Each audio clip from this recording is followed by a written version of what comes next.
A galvanometer of resistance 400 ohm allows only 4% of the main current to pass through it after connecting a shunt resistance. The value of resistance of shunt is। आइए बच्चों, कह रहा है कि एक हमारे पास galvanometer है। इस गैल्वेनोमीटर का रेजिस्टेंस 400 ओम है।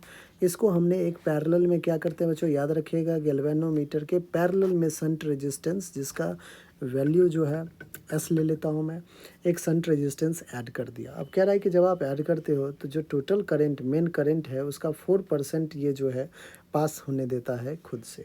तो आप बच्चों 4% बोले तो 4/100, ठीक है। तो 4 1 जा 4 25 जा, दैट मीन्स आई का 25 पार्ट जो है वो इसके थ्रू पास हो रहा है, ठीक है बच्चों।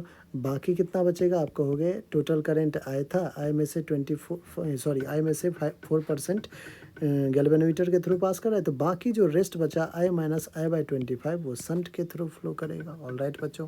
अब अगर दोनों पैरेलल कॉम्बिनेशन में है तो बच्चों इसके एंड को आप अगर ध्यान से देखें तो दोनों, जितना शंट के अक्रॉस वोल्टेज है उतना ही गैल्वेनोमीटर के अक्रॉस वोल्टेज है।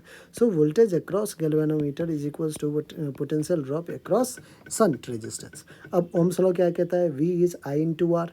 आई कितना है गैल्वेनोमीटर के, I/25 इंटू आर कितना है 400, which is equals to I minus I/25। ये तो करंट है बच्चों, और शंट रेजिस्टेंस S हमने माना है। कैलकुलेट करते हैं, 5 से 5 जा, 5 से 8 जा 80, 5 1 जा 5 16 जा। So 16I is equals to 25 minus I, that is 24I divided by 25 into shunt resistance S।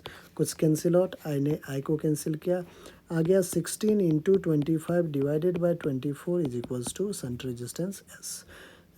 8 3 जा 24, 8 2 जा 16, 50/3 इज इक्वल्स टू S। तो शंट रेजिस्टेंस 50/3 है बच्चों। 50/3 इज 16.67 ओम जो है वो शंट रेजिस्टेंस है। हमारा कौन सा आंसर है बच्चों, आंसर 4 है। Option number 4 is correct answer. All right बच्चों।